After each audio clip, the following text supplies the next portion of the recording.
Hey there, my awesome listeners. Welcome back to another epic werewolf shifter romance fantasy novel brought to you by the incredible Shelfie Bennett. This time we're diving into a tale packed with passion, secrets, and just the right amount of fantastic drama. I'm your host, as always, and I'm so pumped to see our pack growing bigger every day. Big shout out to my loyal crew in the UK, Canada, New Zealand, Australia, Belgium, and the US. You've been with me from the start. And now a warm welcome to our new pack members tuning in from South Africa, Spain, Sweden, Argentina, Ireland, Costa Rica, Trinidad, the Czech Republic, and our newest listeners from Guyana, France, Germany, the Bahamas, Kenya, Jamaica, and the Philippines. Seriously, it's so cool to have you all here. Your support means everything. I'm beyond grateful for every single one of you jumping into these stories with me. So let's get to it. This tale's got steamy romance, shifter magic, and twists that'll keep you howling for more. Grab a cozy spot, maybe a mug of something warm or a late-night snack if you're drifting off with my voice in your ears. And let's sink our teeth into this adventure. The moon's up, the pack's ready, and the romance is about to heat up. If you're new here, we invite you to subscribe and hit that notification bell to stay updated with our daily releases of captivating werewolf romance stories. And if you enjoy our content, don't forget to leave a like to show your support. For our loyal listeners, welcome back. So excited to have you here again. Shall we begin? Chapter 1. Trapped Fate. Nermina Blackwood was having the kind of day that made her wonder if the universe was conspiring against her.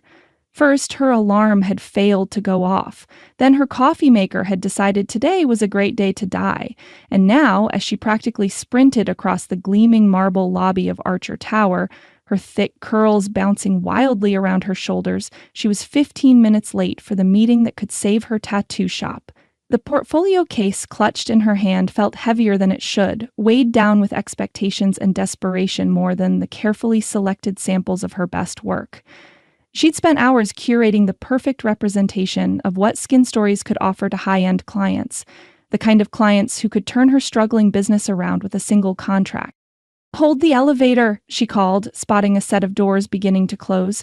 She nearly collided with the sleek metal doors, one hand shooting out to stop them. To her relief, they slid open again, revealing a single occupant, a man holding a substantial metal toolbox. "Thanks," Nermina said breathlessly, stepping in and immediately pressing the button for the 42nd floor. She noticed the 35th floor was already lit. The man nodded, his amber eyes briefly meeting hers before returning to stare at the doors as they closed. "No problem." Nermina tried not to fidget as the elevator began its ascent. She stole a sideways glance at her elevator companion. He wasn't what she'd expected based on the toolbox. Instead of a standard maintenance uniform, he wore a fitted Henley that did nothing to hide his muscular build, dark jeans, and steel-toed boots.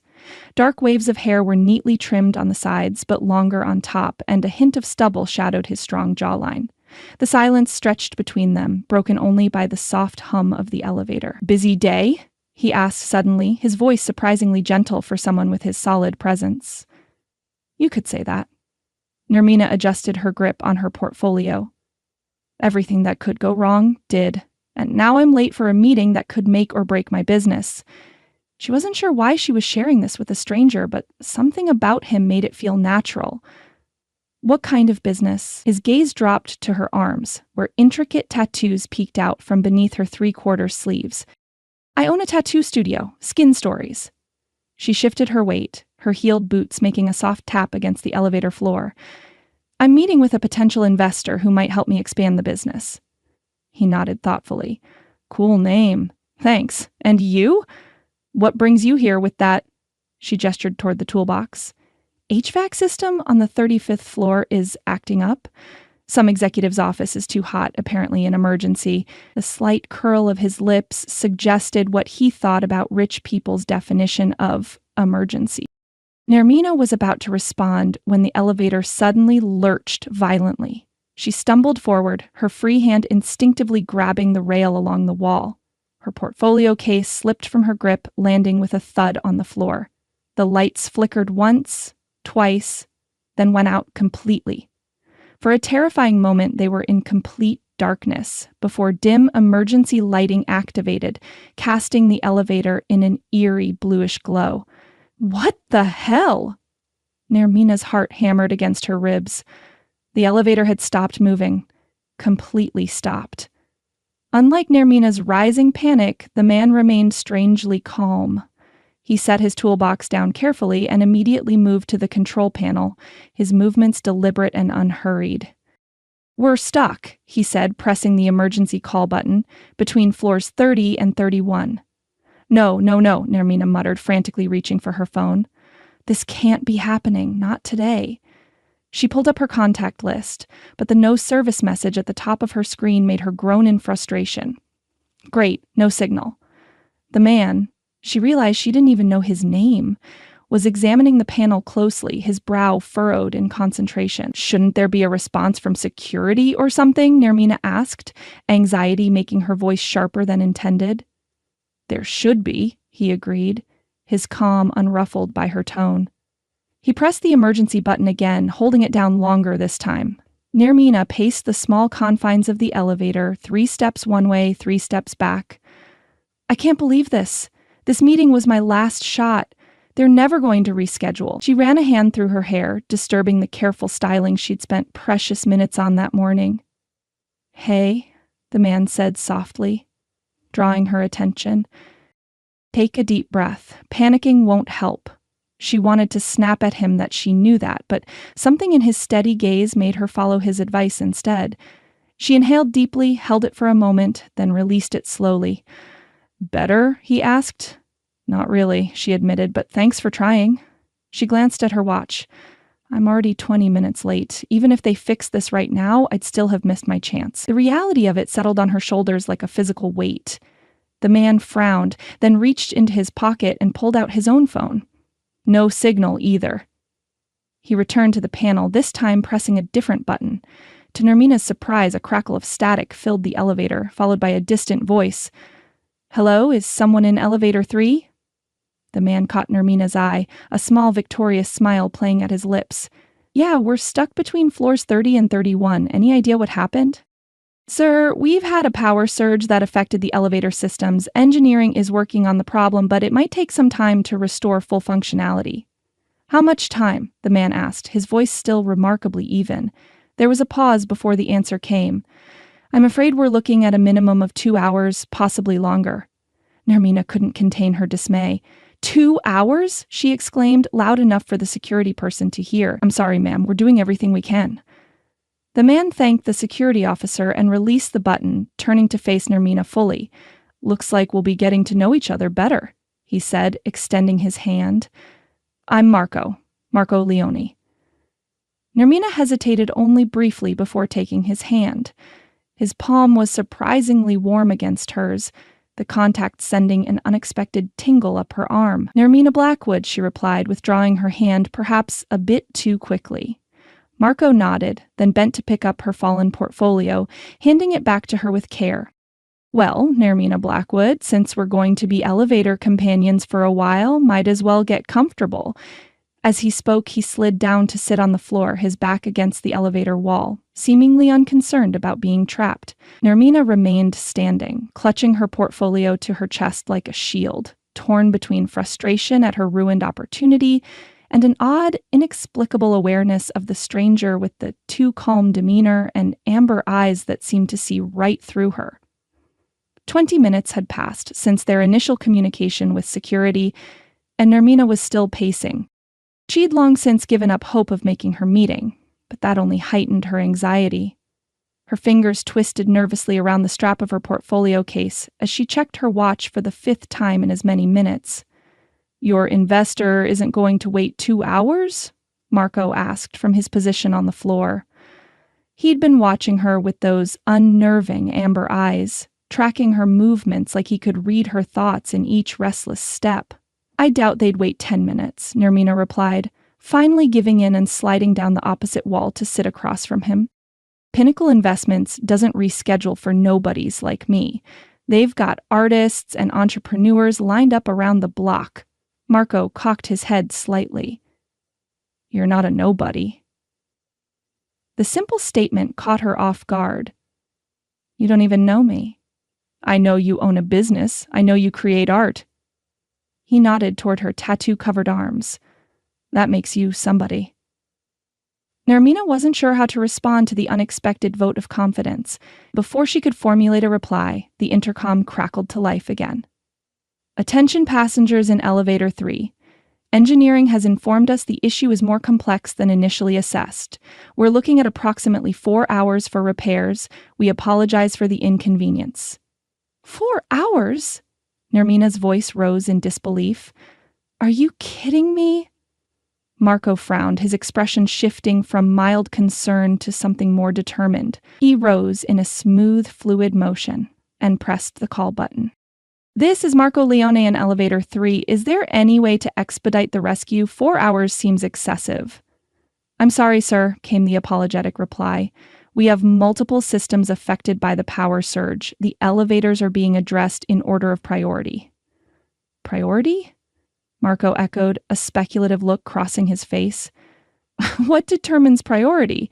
Medical emergencies take precedence, followed by elevators with the most passengers, then standard repair. Thank you. Marco released the button and turned to Nermina, a glint in his eye that hadn't been there before. I have an idea, he said, his voice lowering conspiratorially, but it requires a bit of creative truth-telling. Nermina raised an eyebrow. I'm listening. What if we tell them you're my girlfriend and you need medication that's in your apartment? Nothing life-threatening, but urgent enough to bump us up the priority list. Nermina stared at him. You want us to pretend to be a couple? Unless you want to spend 4 hours watching your chance with Pinnacle disappear completely. Marco shrugged, but his eyes remained intense. If we get out sooner, you might be able to salvage something. Nermina hesitated. On one hand, lying to building security seemed like a terrible idea. On the other, she really couldn't afford to waste an entire day trapped in a metal box while her business circled the drain. What kind of medication would I supposedly need? She asked cautiously. Something for migraine? Pain medication? Whatever you think would be believable but urgent. Nermina narrowed her eyes. Why are you helping me? You don't even know me. Marco's lips quirked upward in a half-smile that did strange things to her pulse. Let's just say I understand what it's like when everything's riding on one opportunity. She studied him for a long moment, weighing her options. There was something about Marco that didn't quite add up. A mechanic who didn't seem bothered by being trapped in an elevator, who remained perfectly calm in a crisis, who was too observant by half. But there was also something about him that made her want to trust him, despite her usual wariness of strangers. Fine, she finally said, but we need to get our story straight. Marco's smile widened. That's the spirit. He pressed the call button again. Building security, came the response. Marco's demeanor shifted subtly. His voice took on an edge of concern that hadn't been there before. Hi, this is Marco Leone again. I need to update you on our situation. My girlfriend is starting to have symptoms of a migraine. She needs her medication, which she left at home. Nermina had to admire his performance. He sounded genuinely worried. Is this an emergency situation, sir? The security officer's tone had changed, becoming more alert. Marco glanced at Nermina, giving her a slight nod. She leaned toward the intercom. It's not life-threatening, she said, letting a hint of pain color her voice. But it's going to get bad without my meds. I get severe migraines with vision disturbances, nausea. She trailed off, hoping she wasn't overselling it. I understand, ma'am. Let me update the engineers and see if we can reprioritize your elevator. Please stand by. When the intercom went silent, Marco gave her an appreciative look. Not bad. You're a natural. I'm an artist. We're good at improvising. Nermina tried to ignore the flutter of satisfaction at his praise. If this works, I'll owe you one. I'll remember that, he replied. His tone light, but his eyes intense in a way that made her pulse quicken again. The intercom crackled back to life. Mr. Leone, Ms. Blackwood, we've reprioritized your elevator. The rescue team should have you out within the hour. Please let us know if her condition worsens. Thank you, Marco replied, unable to keep the satisfaction from his voice. When he released the button, he turned to Nermina with a triumphant smile. See? Being a couple has its advantages. Nermina rolled her eyes, but couldn't suppress her own smile. Thanks. Maybe I can still call the investor and grovel enough to get a reschedule. That's the spirit. Marco settled back down on the floor. So now we wait, but maybe not for 4 hours. An awkward silence fell between them. Nermina found herself fidgeting with the portfolio case again, unsure what to do now that they'd bought themselves some time. So, Marco said eventually, nodding toward her arms. Those tattoos. Did you do them yourself? Nermina glanced down at her decorated skin. The intricate designs spiraled from her wrists up to her shoulders, a complex interweaving of wolves, moon phases, and forest elements. Each piece connected to the next in a story that flowed across her skin. Most of them, she confirmed. The ones on my right arm were done by my mentor when I was apprenticing.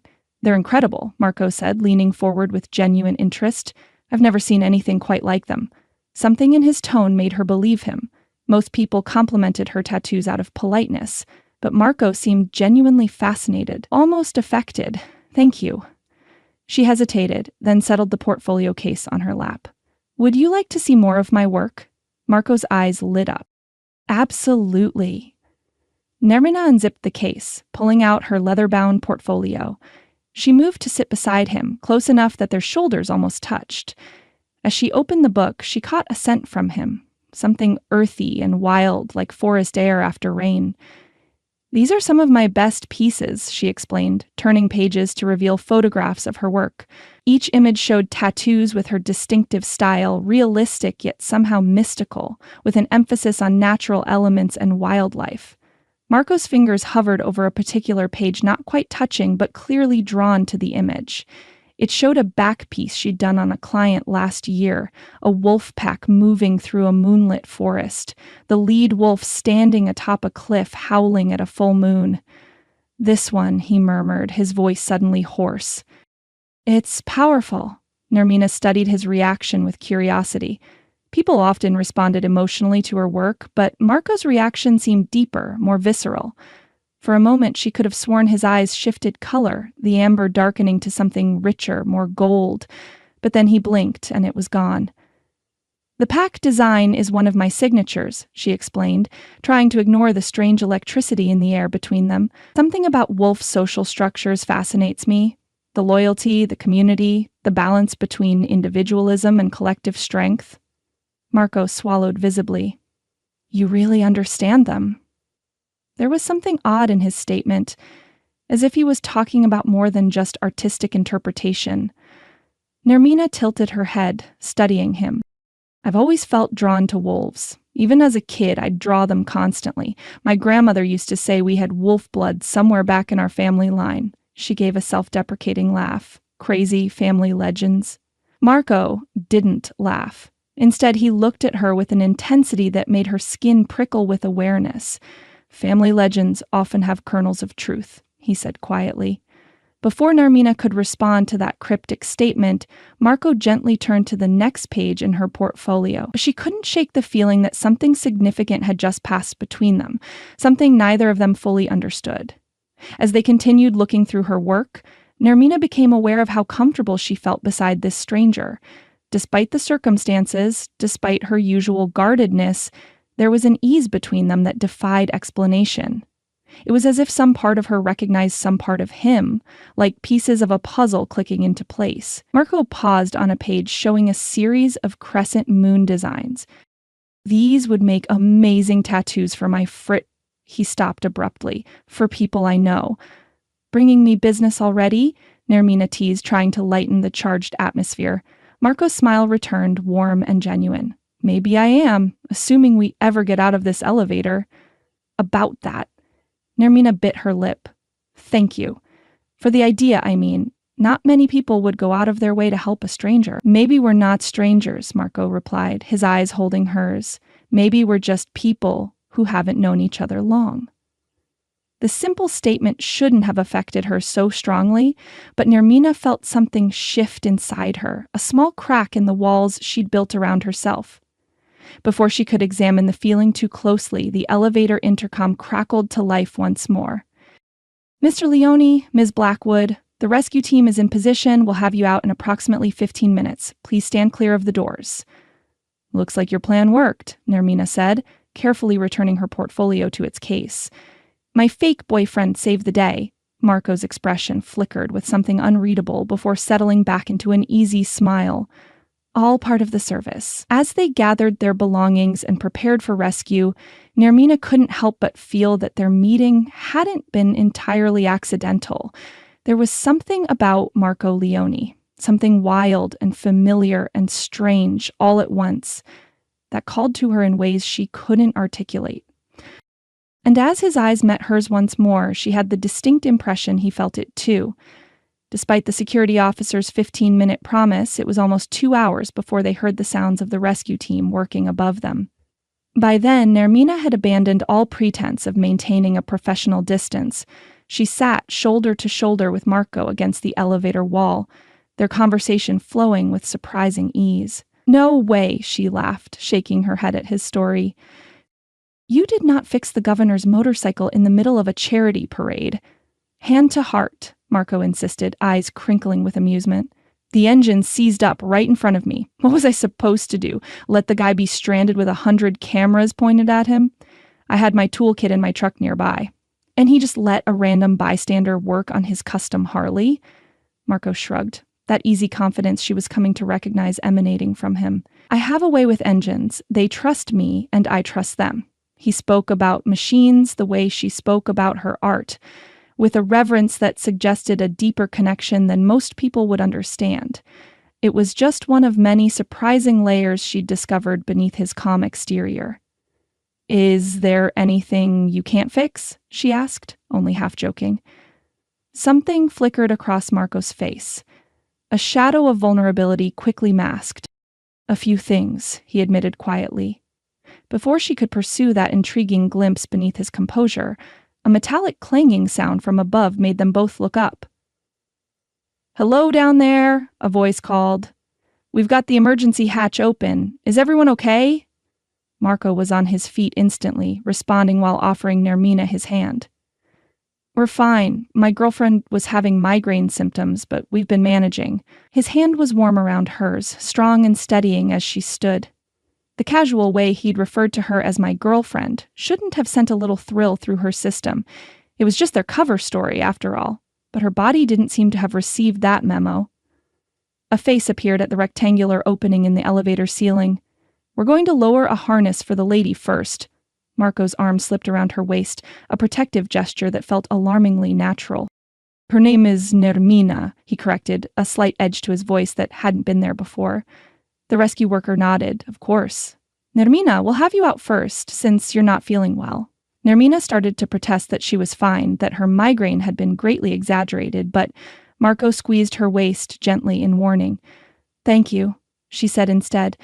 "I appreciate the urgency." The rescue operation was efficient once it began. A harness was lowered, and with Marco's help, Nermina secured herself into it. His hands were gentle but sure as he adjusted the straps, checking each buckle twice. "Don't worry," he murmured, close enough that his breath warmed her ear. "I won't let anything happen to you." The promise felt weighted with more significance than their brief acquaintance warranted. Nermina found herself believing him completely. "Ready down there?" the rescue worker called. "Ready," Marco confirmed, his eyes never leaving Nermina's. As she was lifted through the emergency hatch, Nermina felt a peculiar sense of loss at breaking contact with Marco. The feeling was irrational. They'd only just met under the strangest of circumstances, but undeniable. Once on top of the elevator, the rescue team helped her climb a short ladder to the nearest floor opening, where paramedics waited. Marco followed shortly after, bringing both his toolbox and her portfolio case. The moment he emerged, his eyes sought hers, a silent question in them. "Are you okay?" She nodded, surprised at how easily she could read his unspoken concern. One of the paramedics approached her with a blood pressure cuff. "Ms. Blackwood? I understand you were experiencing migraine symptoms." Before she could respond, Marco was at her side, his hand finding hers as naturally as if they'd been together for years. "She was starting to get the visual disturbances," he explained smoothly, "but it didn't progress to the full-blown headache. She just needs her medication to prevent it from getting worse." The paramedic nodded, still wrapping the cuff around Nermina's arm. "Let's check your vitals just to be safe." Nermina squeezed Marco's hand in silent thanks for maintaining their story. His thumb stroked across her knuckles in response.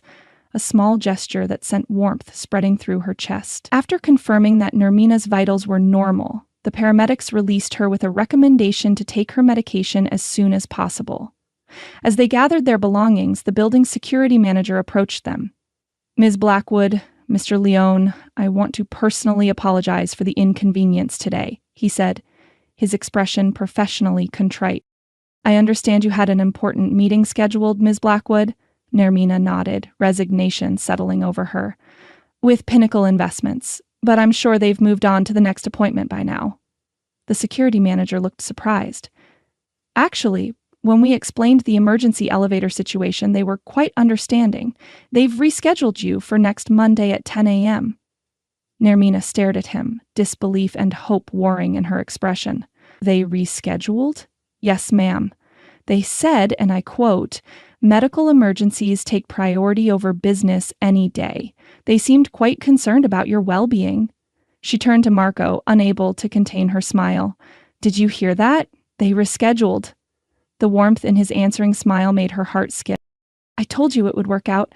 The security manager escorted them to the main lobby, apologizing profusely for the elevator malfunction and assuring them that a full investigation was underway. Through it all, Marco maintained their couple facade, keeping a protective arm around her shoulders or his hand at the small of her back. It wasn't until they reached the building's entrance that the reality of their situation finally settled on Nermina. Their charade was over. They had no real reason to see each other again. The thought left an unexpected hollow feeling in her chest. They paused at the revolving doors, suddenly awkward in a way they hadn't been even when first trapped together. "So," Marco said, shifting his toolbox to his other hand, "your meeting's rescheduled, mission accomplished." Nermina nodded, clutching her portfolio case like a shield. "Thanks to you and your quick thinking. It was a team effort." His amber eyes studied her with an intensity that made her skin tingle with awareness. A charged silence fell between them, filled with things neither seemed ready to say. Finally, Marco reached into his pocket. "Before I forget," he held out a small rectangle of thick cardstock. "Your business card. It fell out of your portfolio when I was putting it back together." Nermina recognized the embossed card with the Skin Stories logo, a stylized wolf wrapped around a crescent moon. "Keep it," she heard herself say, "in case you ever want that wolf tattoo you were admiring." Something flashed in Marco's eyes, something wild and hungry that was gone so quickly she might have imagined it. He slipped the card back into his pocket with a nod. "I just might take you up on that."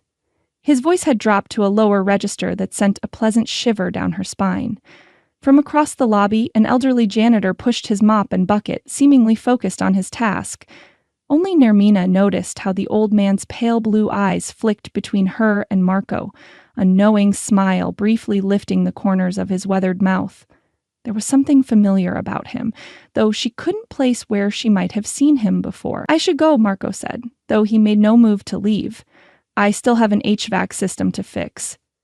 "And I have a portfolio to reorganize for Monday," Nermina replied, equally stationary. Another beat of silence, heavy with potential. "It was nice meeting you, Nermina Blackwood," Marco finally said, extending his hand. She took it, expecting a brief, professional handshake. Instead, his fingers curled around hers with gentle pressure, his thumb brushing across her pulse point in a touch that felt almost like a caress. "Likewise, Marco Leone," she managed, her voice steadier than she felt. When he released her hand, Nermina had to resist the urge to reach for him again. It made no sense. She'd just met this man, knew nothing substantial about him beyond his name and occupation, but there was an undeniable pull between them, like magnets finding their opposite pole. Marco backed away a step, still holding her gaze. "Take care of yourself, and good luck with your meeting. Thanks. Good luck with the HVAC." The words felt inadequate, but she couldn't find better ones. With a final nod, Marco turned and walked toward the security desk, presumably to check in for his delayed maintenance job. Nermina watched him go, a strange sense of loss washing over her. She pushed through the revolving doors into the afternoon sunlight, pausing on the sidewalk to take a steadying breath. The rational part of her brain reminded her that she had more important things to focus on: her rescheduled meeting, the future of her business, the stack of bills waiting on her desk. But as she hailed a taxi, she couldn't stop herself from glancing back at the building entrance, half hoping to catch another glimpse of the mechanic with the two perceptive eyes. Inside the lobby, the elderly janitor paused in his mopping to watch Nermina's departure through the glass doors. His aged face settled into lines of satisfaction as he observed her backward glance. "Right on schedule," he murmured to himself, his voice carrying a hint of Scottish brogue. The wheel turns, the moon rises, and the pieces move into place. With practiced nonchalance, he resumed his task, humming an ancient melody known only to those who ran with the moon. Chapter 2. Inked Connection. Nermina Blackwood didn't believe in fairy tales. She'd learned the hard way that nothing in life came easy, especially not in the tattooing business. But as she stood in front of the Pinnacle Investments Board presenting her expansion plans for Skin Stories, she'd found herself thinking of a certain amber-eyed mechanic who had changed her luck with one well-timed lie. Now, a week after the elevator incident and 3 days after her surprisingly successful meeting with Pinnacle, she was restocking ink supplies when the shop door chimed. Weekday mornings were typically slow, so she didn't immediately look up from her inventory checklist. "Be with you in just a second," she called, finishing her count of pigment bottles. "No rush," replied a deep, familiar voice that sent an immediate jolt of recognition down her spine. "I've got time." Nermina's head snapped up to find Marco Leone standing in her shop, looking even better than she remembered. His dark hair was still perfectly styled despite the light rain outside, and his fitted gray Henley hugged his broad shoulders in a way that made her fingers itch to trace the contours beneath the fabric. "Marco?" She set down her clipboard, unable to keep the surprise from her voice, or the pleasure, if she was honest with herself. "What are you doing here?" He smiled, that easy confidence she remembered emanating from him as he approached the counter. "I told you I might take you up on that wolf tattoo." Nermina narrowed her eyes, though she couldn't quite suppress her answering smile. "Did you really come here for a tattoo, or are you checking up on me? Making sure I didn't mess up my second chance with Pinnacle? Can it be both?" His amber eyes held a warmth that made something flutter in her chest. "I was curious. Did the meeting go well?" "Better than well." Despite her attempt to remain professional, excitement crept into her voice. "They're considering a significant investment, enough to expand the shop, hire another artist, maybe even open a second location next year." Marco's smile widened, genuine pleasure lighting his features. "I knew they'd see what I saw." "And what's that?" The question slipped out before Nermina could stop it. "Talent? Passion?" His gaze dropped briefly to the wolf tattoos visible on her forearms. "Vision." The way he said it, like he was seeing something beyond just her artwork, made Nermina's skin prickle with awareness. Before she could formulate a response, he nodded toward the flash art displayed on her walls. "So, about that tattoo, do you have time to discuss some ideas?" Nermina checked her appointment book, though she already knew the answer. "I've got a client at 2, but I'm free until then." Marco followed her to the consultation area, a comfortable corner of the shop with leather chairs and a large sketchbook on a low table. As she pulled out her portfolios, Nermina found herself hyper-aware of his presence. The subtle scent of him, pine and something wild she couldn't name, the way he moved with an athlete's easy grace, the heat that seemed to radiate from him even from several feet away. "I was thinking something like this," she said, flipping to a section of wolf designs. "Since you seemed interested in my pack compositions." Marco leaned forward, his eyes locked on the sketches with an intensity that seemed almost personal. His fingers hovered over one particular design. A solitary wolf standing on a cliff edge, howling at a crescent moon. "This one," he said, his voice dropping lower, but with some modifications. As they discussed the placement and customizations he wanted, Nermina found herself relaxing into the familiar territory of artistic consultation. This was her element, where she felt most confident. So the moon would be partially obscured, like during an eclipse, she clarified, making notes beside her sketch. And the wolf would be... She broke off as movement outside the shop window caught her attention.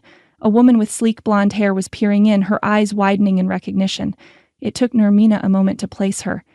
The businesswoman from the skyscraper who'd been in the elevator just before their ill-fated trip. Before Nermina could react, the woman pushed open the shop door, a bright smile on her perfectly made-up face. "I thought that was you two," she exclaimed, clicking across the hardwood floor in expensive heels. "From the elevator at Archer Tower last week. How are you feeling?" Her concerned gaze fixed on Nermina. "They told us there was a medical emergency." Nermina froze, caught off guard by the unexpected reunion and the reminder of their deception.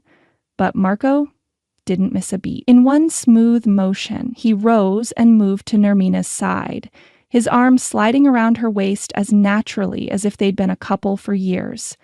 "She's much better now, thanks," he said, giving Nermina a squeeze that somehow managed to be both reassuring and possessive. Just needed her medication.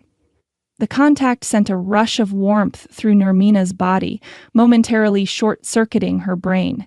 She'd spent the past week convincing herself that the connection she'd felt with Marco in the elevator had been a product of their unusual circumstances. Adrenaline and proximity creating false intimacy, but the way her body responded to his touch suggested otherwise. "I'm Claudia Mercer," the woman said, extending a manicured hand. "I don't think we were properly introduced before everything went haywire." "Marco Leone," he replied, shaking her hand before returning his arm to Nermina's waist. "And this is my girlfriend, Nermina Blackwood. It's her shop." The casual way he continued their charade shouldn't have pleased Nermina as much as it did. She managed a smile that she hoped didn't betray her inner turmoil. "Nice to meet you properly," she said. "Sorry about the drama that day." Claudia waved a dismissive hand. "Medical emergencies happen to everyone. I'm just glad you're okay." Her eyes traveled around the shop, taking in the artwork and decor with apparent approval. "This place is gorgeous. I had no idea there was such a high-end tattoo studio in this neighborhood." "We're still getting established," Nermina explained, warming to her favorite topic, despite the awkwardness of the situation. "But we specialize in custom work and unique designs." "I can see that." Claudia's gaze lingered on Nermina's tattooed arms. "Your own work is stunning. Do you have a card? My brother's been talking about getting something meaningful for his 40th birthday." Marco released Nermina long enough for her to retrieve a business card from the counter. As she handed it to Claudia, the woman's eyes darted between them with undisguised interest. "How long have you two been together?" she asked. "You make such an attractive couple." Before Nermina could stumble through an answer, Marco smoothly filled the gap. "Sometimes it feels like we've known each other forever," he said, his eyes meeting Nermina's with an intensity that made her breath catch. "But we're still discovering new things about each other every day." It wasn't technically a lie, Nermina realized. They had just met and they were still learning about each other, but the way he said it, like there was a deeper truth beneath the surface, left her momentarily speechless. Claudia's smile turned knowing. "That's the best kind of relationship." "Well, I won't keep you lovebirds from your consultation," she winked as she tucked Nermina's card into her designer purse. "I'll definitely be in touch about my brother." After Claudia left, Marco's arm remained around Nermina for a beat longer than necessary before he stepped away. The loss of contact left her skin tingling. "Sorry about that," he said, though his expression didn't look particularly apologetic. "Old habits die hard." Nermina crossed her arms, trying to regain her composure. "You mean pretending to be my boyfriend? A habit formed from our whole 2 hours in an elevator?" His lips curved in a half-smile that did unfair things to her pulse rate. "It worked last time, and it might have just gained you a new client." She couldn't argue with that logic, but something else nagged at her. "Marco," she said slowly, "what are the odds of running into someone from that elevator in my shop a week later, in a city of millions?" For the briefest moment, something flickered across his face. A flash of, not quite guilt, but awareness. Then it was gone, replaced by that easy confidence. "Lucky coincidence?" he suggested, his tone light but his eyes watchful. "I don't believe in coincidences," Nermina said flatly. "And I don't believe you just happened to find my shop in a part of town nowhere near Archer Tower." Marco held her gaze for a long moment, then sighed. "Fine, I looked you up. Skin Stories isn't exactly a common business name. Why?" The question came out more vulnerable than Nermina intended. Marco's expression softened. "Because I couldn't stop thinking about you," he admitted. the simple honesty in his voice disarming her. Or your artwork. Both kept pulling at me all week. The confession shouldn't have pleased her as much as it did. Nermina was used to being cautious, to keeping people at arm's length. Her last relationship had ended badly enough to reinforce every wall she'd ever built, but something about Marco made those walls feel fragile, like they might crumble at the slightest touch. That's flattering, she said finally, retreating behind professionalism. So, about your tattoo. When would you like to schedule the first session? If Marco noticed her deflection, he didn't call her on it. Instead, he returned to the consultation table, his focus back on the design they'd been discussing. How about this Friday, he suggested, unless that's too soon.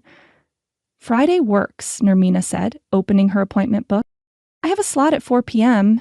As she penciled in his name, Nermina told herself that the flutter of anticipation in her stomach was purely professional. Excitement about a challenging new piece, not about seeing Marco Leone again. But even she wasn't entirely convinced by the lie.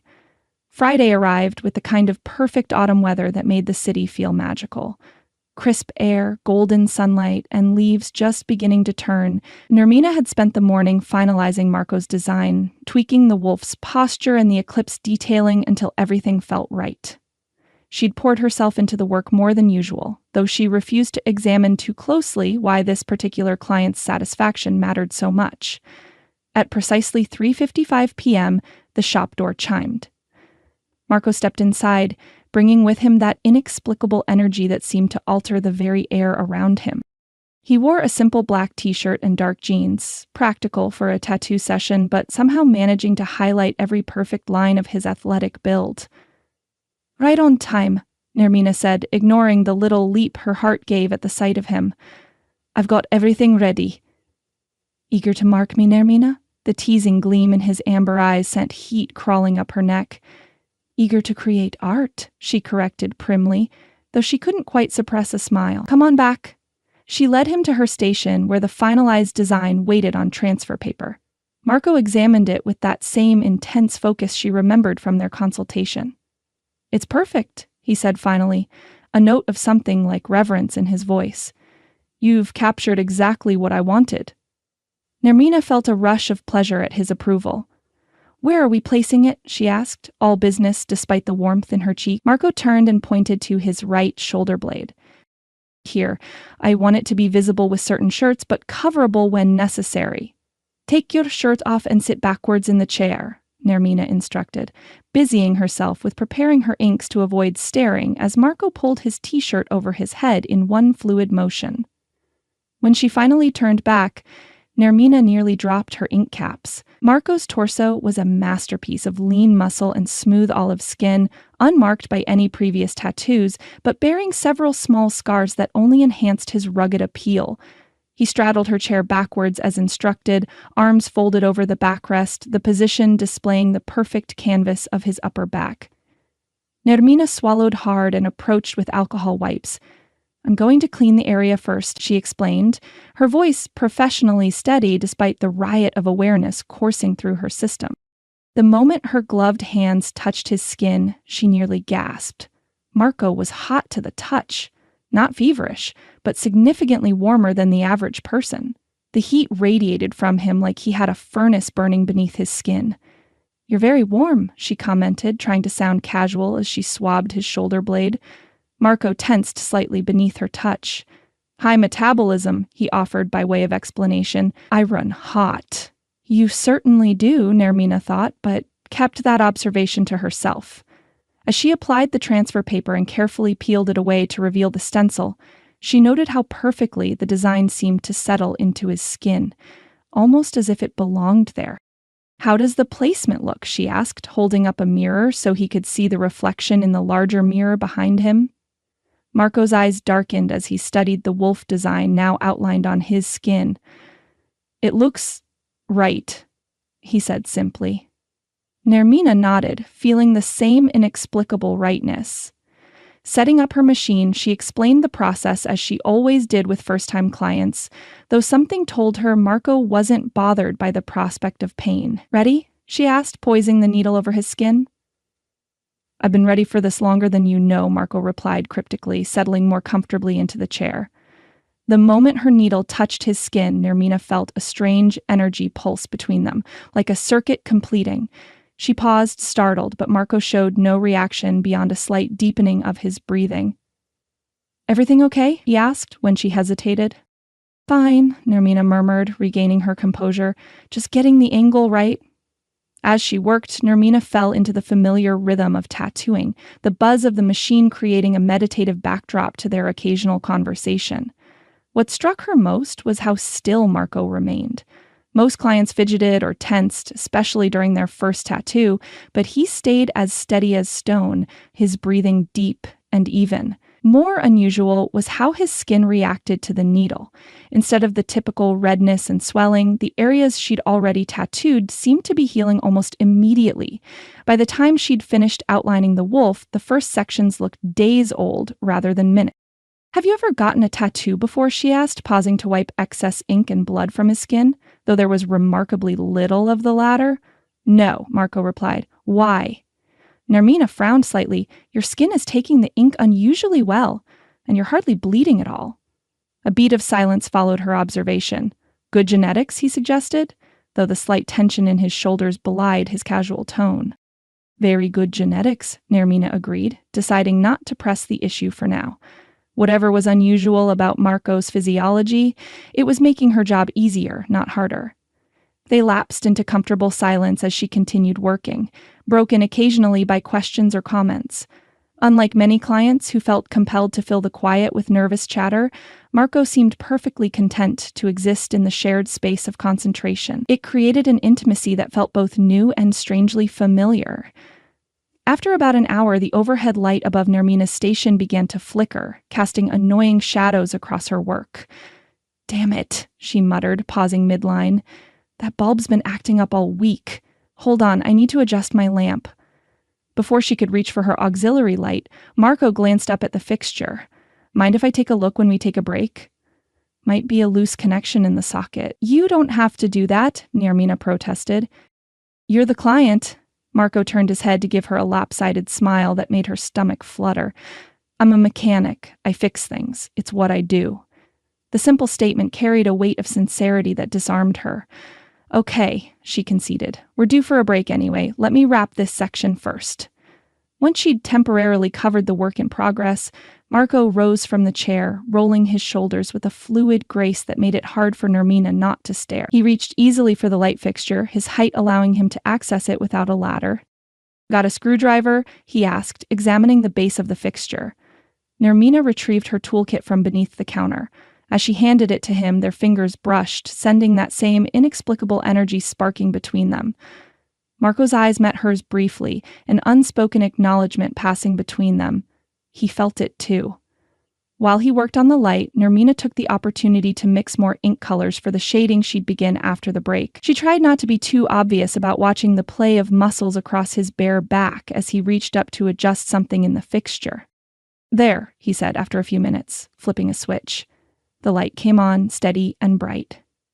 Just a loose wire and a corroded contact. Should hold for now, but you might want to get the whole fixture replaced eventually. This model tends to have problems. Thanks, Nermina said, genuinely impressed. What do I owe you for the repair? Marco's lips quirked in that half-smile that was becoming dangerously familiar. Dinner? The invitation caught her off guard. What? Have dinner with me, Marco clarified, his amber eyes warm but cautious, as if testing boundaries. To discuss the next session. This piece will need at least 2 more sittings to complete properly. Nermina hesitated.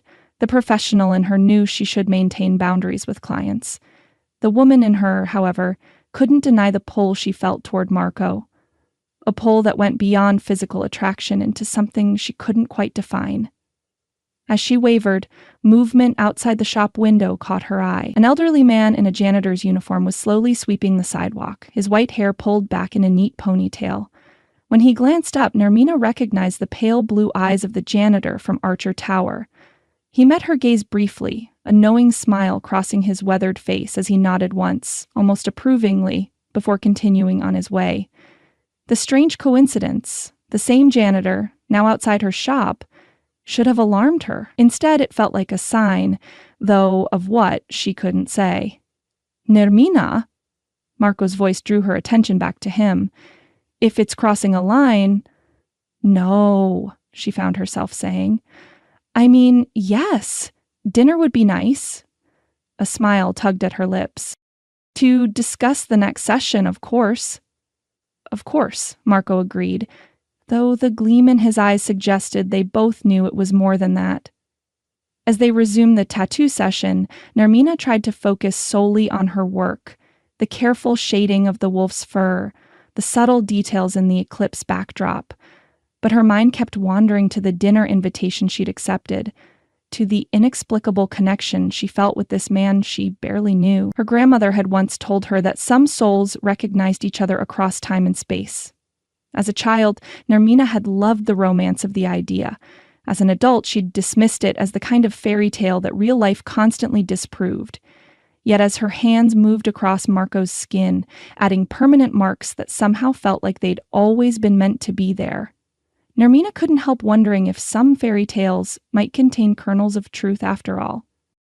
Their dinner after the tattoo session had been surprisingly easy. A small Italian restaurant where Marco was greeted by name, laughter that came without effort, and conversation that flowed as naturally as if they'd known each other for years rather than days. When Nermina had mentioned wanting to revise parts of his tattoo design before the next session, Marco had suggested stopping by the shop afterward to look at her sketches. But afterward had somehow become almost midnight, and now Nermina found herself unlocking Skin Story's front door in darkness, Marco a solid, reassuring presence behind her. Sorry about the darkness, she said as they stepped inside. The timer turns off the main lights at 10. I don't mind, Marco replied, his voice closer to her ear than she'd expected, sending a shiver down her spine that had nothing to do with the nighttime chill. I see well in the dark. Something about the way he said it, like it was both a simple fact and a confession, made Nermina pause as she flipped on the small lamp at her reception desk. The soft glow created pools of golden light that left most of the shop in shadow, the artwork on the walls transformed into mysterious silhouettes. My office is in the back, she explained, leading the way. That's where I keep all my design work. Her office was smaller than the main tattooing area, but it was undeniably hers. Artwork covering every available wall space, sketches and reference materials organized in a system that would make sense to no one but herself, and her drafting table positioned beneath the room's best light. Marco stepped inside, his broad shoulders making the space feel safe. Nermina was acutely aware of his presence as she shuffled through the portfolio folders stacked on her desk. Here, she said, pulling out the folder with his name. I've been playing with the eclipse concept, trying different phases and angles. Marco moved closer to examine the sketches she spread across her drafting table. The dim lighting forced him to lean in, bringing his face near hers. Nermina caught that scent again. Pine and wilderness, and something uniquely him that made her want to lean closer. These are incredible, he murmured, fingers hovering over but not quite touching a particularly detailed rendering of the wolf with the eclipse creating a halo effect behind it. You've managed to capture exactly what I had in mind, but better. The genuine admiration in his voice sent warmth spreading through Nermina's chest. That's the one I like best too, she admitted. The positioning of the moon creates a natural flow with the wolf's howling posture. Marco nodded, his amber eyes reflecting the lamplight. How did you get so good at this, capturing what people want, even when they can't fully articulate it themselves?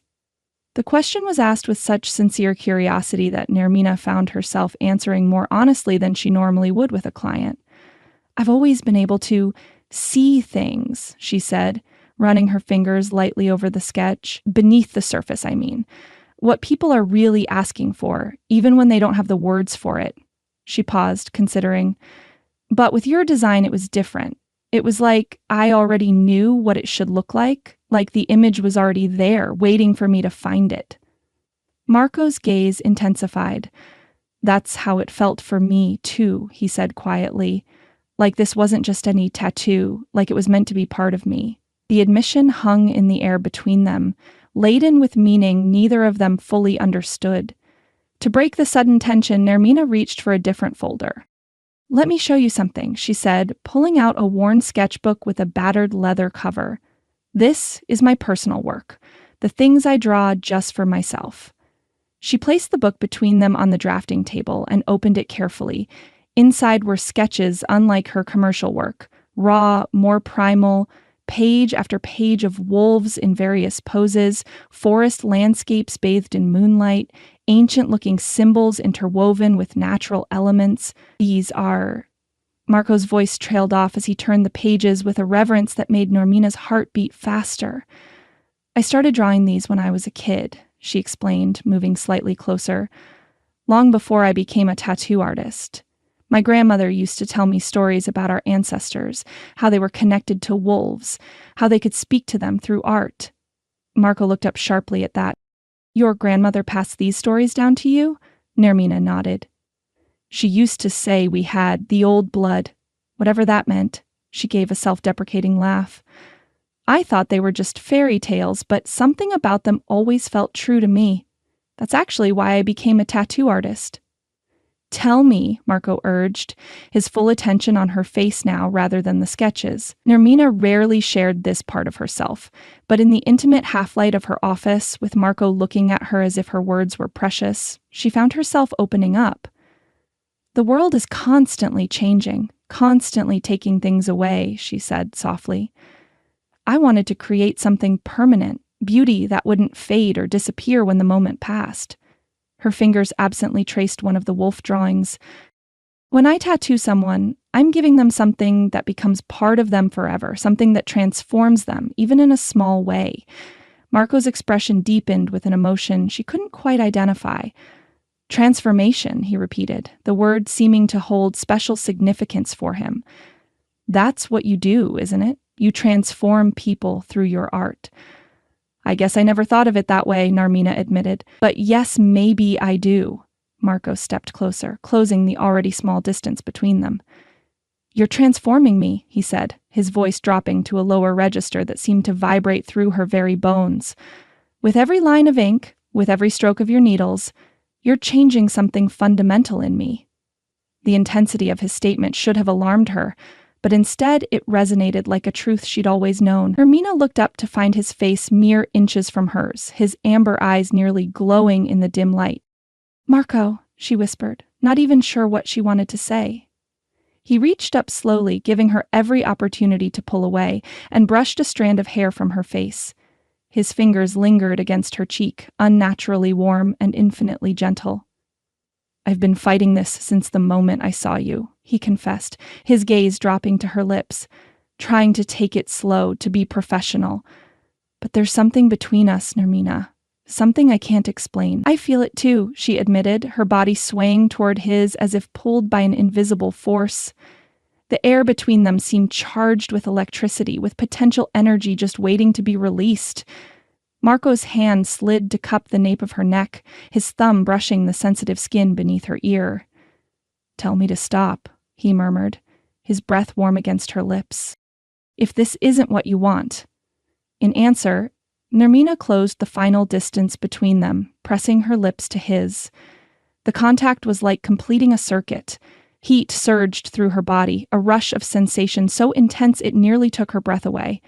Marco's arms encircled her, pulling her against the solid wall of his chest as his mouth moved over hers with exquisite precision, as if he'd been studying exactly how to kiss her his entire life. Nermina's hands found their way to his shoulders, then slid up to tangle in his dark hair. A sound escaped her throat, a soft moan of pleasure and surprise at the sheer rightness of being in his arms. The kiss deepened naturally, Marco's tongue teasing the seam of her lips until she opened for him. The taste of him was intoxicating, wild and sweet and uniquely his. Nermina felt as though she were falling or flying, or perhaps both at once, anchored only by his strong arms around her. Then, just as suddenly as it had begun, something changed. Marco tensed against her, his body going rigid. He broke the kiss with a sharp intake of breath, his eyes wide with what looked almost like alarm. "Marco?" Nermina asked, breathless and confused. "What's wrong?" He stepped back abruptly, one hand rising to his temple as if in pain. I'm sorry, he stammered, his voice strangely different, less resonant somehow. I shouldn't have done that. The rejection hit Nermina like a physical blow. She crossed her arms over her chest, instinctively protecting herself. I'm pretty sure I kissed you too, she said, trying for lightness despite the hurt blooming behind her ribs. It's not that, Marco said quickly, his eyes darting around the room as if searching for something. It's not you, Nermina. It's... He broke off, shaking his head. I need to go. I'm sorry. Marco, she began, but he was already backing toward the door. I'll call you, he promised, though his expression was distracted, almost panicked. About the next session, I need some air. Before Nermina could respond, he was gone, the sound of his rapid footsteps echoing through the empty shop. For a moment, she stood frozen in her office, her lips still tingling from his kiss, her mind struggling to process what had just happened. Then the hurt crashed over her like a wave, followed closely by embarrassment and self-recrimination. Of course this would happen. Every time she let her guard down, every time she allowed herself to believe in something good, reality rushed in to remind her why she'd built those walls in the first place. With mechanical movements, Nermina gathered the sketches they'd been looking at, her vision blurring slightly as she forced back the threatening tears. She refused to cry over a man she barely knew, no matter how electric their connection had felt. Stupid, she muttered to herself. So stupid. She shoved Marco's folder back onto her desk with more force than necessary, wincing as some of the sketches crumpled. But she couldn't bring herself to care at that moment. All she wanted was to lock up and go home, to put this humiliating night behind her. As she turned off the lights and secured the shop, Nermina rebuilt her walls brick by mental brick, reinforcing them with the familiar mortar of disappointment and self-protection. By the time she stepped outside into the cool night air, her expression was composed, her vulnerability safely locked away. She didn't notice the black sedan parked halfway down the block, its driver watching her shop with predatory interest. Marco stumbled to his car, parked in the alley behind Skin Stories, his breath coming in ragged gasps. Something was terribly wrong. The moment their kiss had deepened, the moment his wolf had surged forward in recognition and joy, everything had reversed. Instead of the familiar sensation of his wolf rising close to the surface, he'd felt it receding, withdrawing deep inside him like the tide pulling away from shore. With it went his enhanced senses, the sharp clarity of his vision dimming, the complex tapestry of sense around him fading to almost nothing, the subtle sounds of the night becoming muffled and distant. He fumbled with his car door, practically falling into the driver's seat. With shaking hands, he flipped down the visor mirror and stared at his reflection in shock. His eyes, his wolf eyes that should have been glowing amber gold with arousal and connection, were flat, ordinary brown. Human brown. The wolf was gone from them entirely. What the hell? He whispered, watching with growing panic as his pupils failed to change shape when he willed them to. He tried to summon his claws, focusing on the familiar sensation of his nails lengthening and hardening into deadly points. Nothing happened. Marco closed his eyes, reaching inward for the wolf presence that had been part of him since birth. It was still there, but distant, muted, as if separated from him by some invisible barrier. He couldn't reach it, couldn't connect with it properly. This isn't possible, he muttered, gripping the steering wheel so hard his knuckles turned white. But the evidence was undeniable. Something about Nermina, about kissing her, had triggered this reverse shift. Instead of his wolf emerging, it had retreated, leaving him trapped in his human form with human limitations. The implications were staggering. If he couldn't shift, couldn't access his wolf senses or abilities, he was vulnerable. Not just him, but potentially his entire pack. And if anyone discovered this weakness... His phone buzzed in his pocket. Marco pulled it out to find a text from Elder Howlett. Come to the den. Now, we need to talk about what just happened. Marco stared at the message in disbelief. How could the Elder possibly know what had just occurred? But then, Howlett had always known more than he should, seen more than seemed possible. With one last glance at his disturbingly human eyes in the mirror, Marco started his car. He owed Nermina an explanation, an apology for his abrupt departure. But first, he needed to understand what was happening to him. As he pulled away from the shop, Marco tried not to think about the hurt in Nermina's eyes when he'd pulled away, or the way her body had fit perfectly against his, or how kissing her had felt like coming home after a lifetime of wandering. Instead, he focused on the road ahead and the growing fear that the prophecy Elder Howlett had hinted at might be coming true in ways none of them had anticipated, with consequences that could change everything. Chapter 3. Moonlight Revelations. Marco paced the length of healer Imani's workroom, his movements agitated and restless. 3 days had passed since the kiss, 3 days since his wolf had retreated so deeply inside him that he could barely feel its presence. 3 days of weakened senses, dulled reflexes, and a hollow ache in his chest where his connection to his animal nature should be. "Sit down before you wear a track in my floor," Imani said, her voice calm but carrying an unmistakable note of authority. Even without his enhanced senses, Marco could detect the subtle blend of herbs and tinctures that always accompanied the pack healer. Earthy, sharp, and somehow comforting. He dropped onto the worn leather couch with a frustrated sigh. "You've never seen anything like this? Not in all your years as healer?" Imani's dark eyes studied him over the rim of her reading glasses. Her silver-streaked locks were pulled back in an elaborate arrangement, copper and wooden beads clicking softly as she shook her head. "Never," she confirmed, setting aside the ancient tome she'd been consulting. Werewolves shift toward their wolf nature during heightened emotion, anger, fear, desire. We don't shift away from it. It's biologically impossible. "Tell that to my biology," Marco muttered, running a hand through his disheveled hair. He hadn't been sleeping well, his body too attuned to the wrongness of his condition. "I felt it happen, Imani.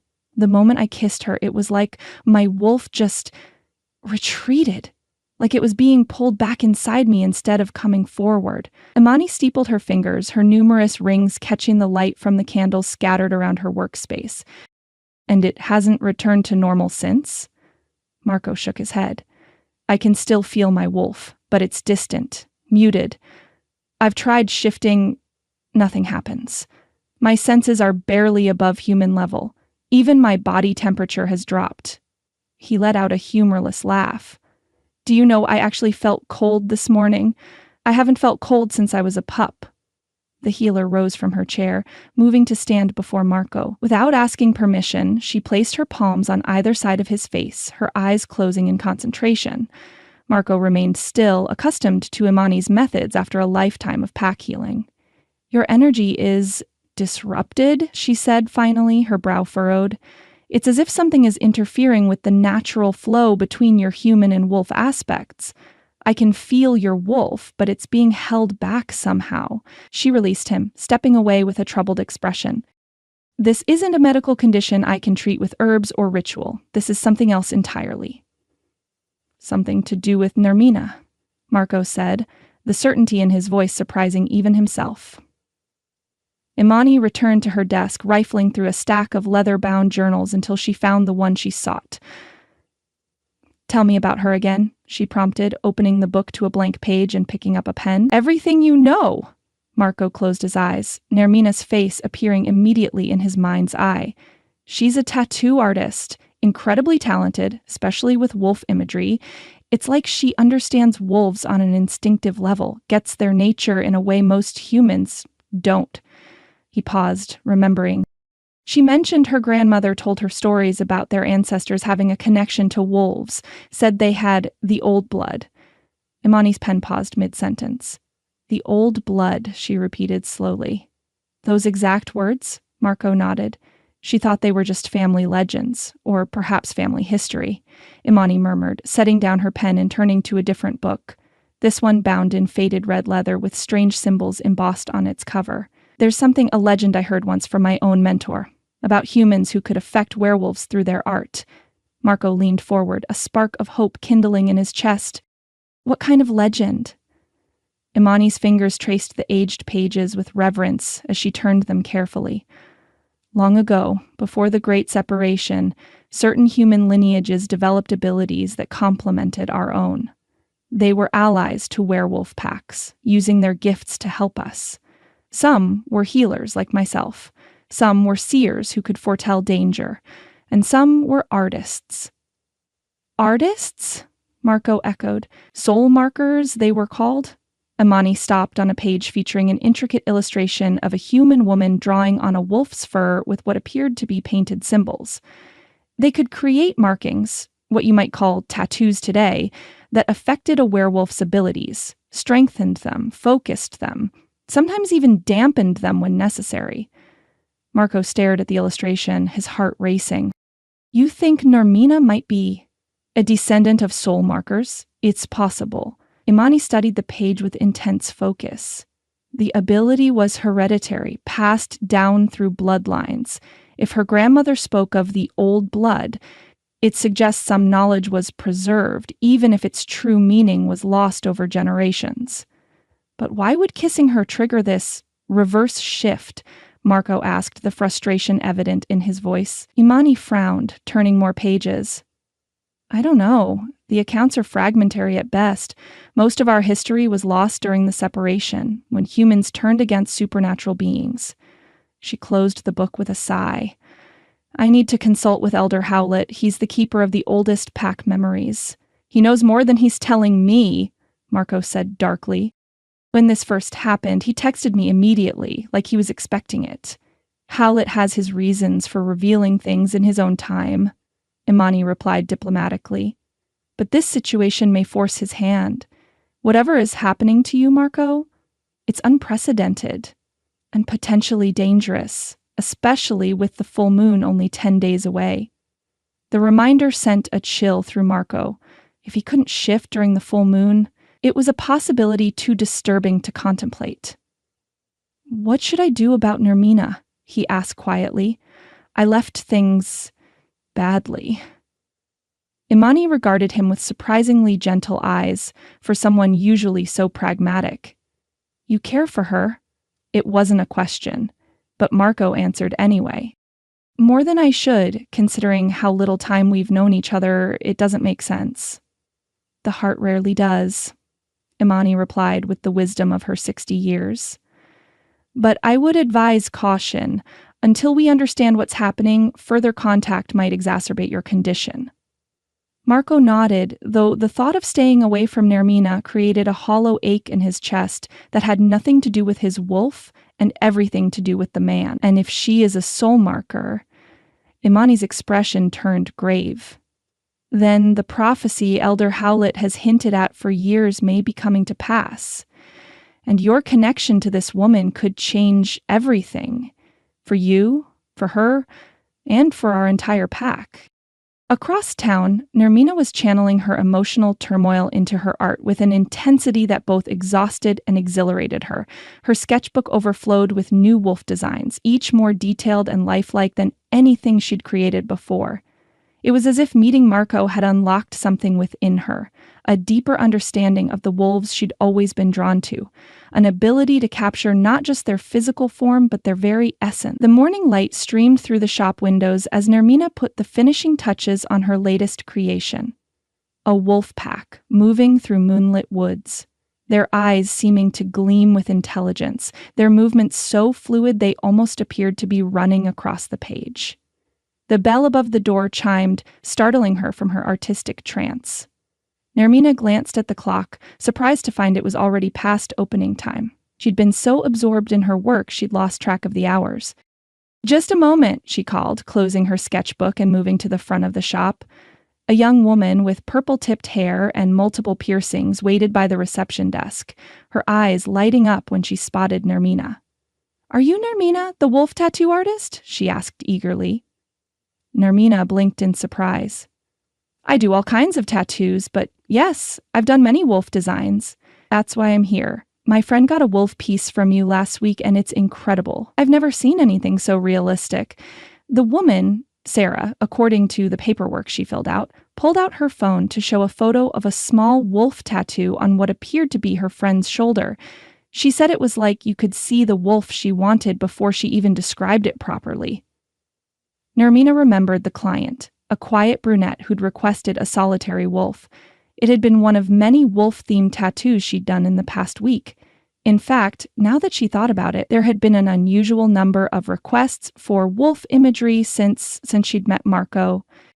"I'd like something similar," Sarah was saying, "but with two wolves, like mates, with a connection between them." As Nermina led her new client to the consultation area, she couldn't shake the strange feeling that something significant was happening. It wasn't just the uptick in business, though that was certainly welcome, especially with Pinnacle's investment decisions still pending. It was the nature of the requests, the specific interest in her wolf designs, and the way her clients seemed drawn to her work, as if by some invisible force. By the time Sarah left with an appointment scheduled for the following week, 3 more clients had arrived, each requesting variations on wolf tattoos. Nermina barely had time to grab lunch between consultations, the day flying by in a blur of sketching and scheduling. She was just about to close up shop when the bell chimed one final time. Nermina looked up, a polite refusal on her lips, only to freeze at the sight of the elderly man standing in her doorway. He was tall despite his apparent age, his posture straight as a pine tree. Silver-white hair was pulled back in a neat ponytail, and pale blue eyes regarded her with keen intelligence from a weathered face lined with years of character. It took Nermina a moment to place him. The janitor from Archer Tower, the same one she'd glimpsed outside her shop the day Marco had come for his first tattoo session. "Ms. Blackwood," he greeted her, his voice carrying a faint Scottish accent. "I hope I'm not too late for a consultation." Nermina hesitated, her instincts sending mixed signals. On one hand, the coincidence of seeing this man for a third time seemed suspicious. On the other, there was something about him that inspired trust, despite her usual wariness. "I was about to close," she said carefully, "but I can spare a few minutes. Most kind." He extended a hand. "Alistair Howlett. My friends call me Al." Nermina shook his hand, noting the surprising strength in his grip despite his age. "You're the janitor from Archer Tower." A smile creased his face. "Among other things, aye. My official title there is Building Maintenance Supervisor, but I find a mop and bucket often gets me places a title cannot." There was something knowing in his gaze, as if he were sharing a private joke with her. Against her better judgment, Nermina found herself warming to him. "What can I help you with, Mr. Howlett?" "Just Howlett will do," he replied, following her to the consultation area. "And I'm interested in a tattoo, something simple, a moon phase, the crescent specifically." Nermina nodded, reaching for her portfolio of celestial designs. As she opened it, Howlett leaned forward, his gaze falling on a sketch of wolves running beneath a crescent moon. "Remarkable," he murmured. "You have a true gift for capturing their essence." "You like wolves?" Nermina asked, watching his reaction carefully. "People might say I have a lifelong interest in them," Howlett replied with that same enigmatic smile. "Much like yourself, it seems. Your designs show an understanding that goes beyond mere artistic skill." Nermina found herself relaxing, despite her initial suspicion. There was something grandfatherly about Howlett that put her at ease. "I've been drawing wolves since I was a child," she admitted. "They've always fascinated me." "A fascination passed down through your family, perhaps?" Howlett suggested, his tone casual but his eyes sharp. Nermina paused in the act of turning a page. "How did you know that?" "A lucky guess. Certain interests tend to run in families." Howlett settled more comfortably in his chair. "Tell me, Ms. Blackwood, did your parents share this interest in wolves?" "My mother didn't," Nermina replied, unsure why she was sharing personal information with this virtual stranger. She thought it was childish, but my grandmother encouraged it. She's the one who taught me to draw, actually. "Ah, grandmothers often preserve what parents discard." Howlett nodded sagely. "And yours told you stories, I imagine, about your ancestors?" The question was so specific, so knowing, that Nermina felt a chill run down her spine. How could you possibly know that? Howlett's expression softened. "Because I've been looking for someone like you for a very long time, Ms. Blackwood, someone with the old blood." The phrase, her grandmother's phrase, in this stranger's mouth sent a shock through Nermina's system. She stood abruptly, protective instincts flaring. "Who are you? Really?" Howlett remained seated, his posture deliberately non-threatening. "I am exactly who I said. Alistair Howlett. But what I am? That's a longer conversation. One we should have, but perhaps not today. He glanced pointedly at the clock. You're closing, after all. Nermina crossed her arms, studying him with narrowed eyes. This isn't a coincidence, is it, you showing up at my shop? You were at Archer Tower when Marco and I met, and you were outside my shop the day he came in for his tattoo?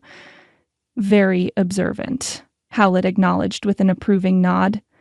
No, it's not coincidence. Very little in this world is when you know how to look properly. Are you following me? Following Marco, guiding, perhaps, not follow. Howlett reached into his pocket and withdrew a business card, placing it carefully on the table between them.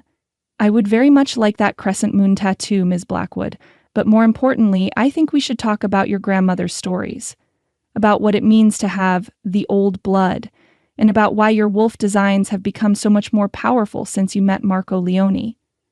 Nermina stared at the card. It was simple cream cardstock with only a name, phone number, and a small emblem embossed in the corner, a crescent moon cradling a howling wolf.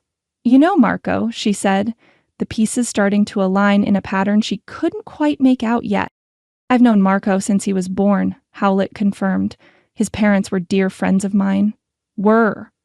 They passed when he was young. The pack. Howlett paused, a fleeting expression of self-recrimination crossing his features. His community raised him after that.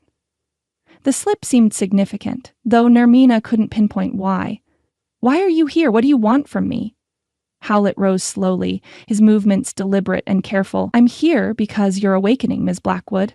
Your abilities you don't even know you possess, are stirring. And Marco's reaction to you suggests a connection that hasn't existed between our kinds in centuries. Our kinds, Nermina echoed, confusion and a strange anticipation warring within her. Howlett smiled, the expression transforming his weathered face. Schedule me for that tattoo, Miss Blackwood. I think you'll find the conversation that accompanies it most enlightening. He moved toward the door with surprising grace for a man his age. And perhaps it will help explain why Marco left so abruptly the other night. Nermina stiffened. How do you know about that? Howlett paused at the door, his pale blue eyes suddenly reflecting the shop lights in a way that seemed almost inhuman.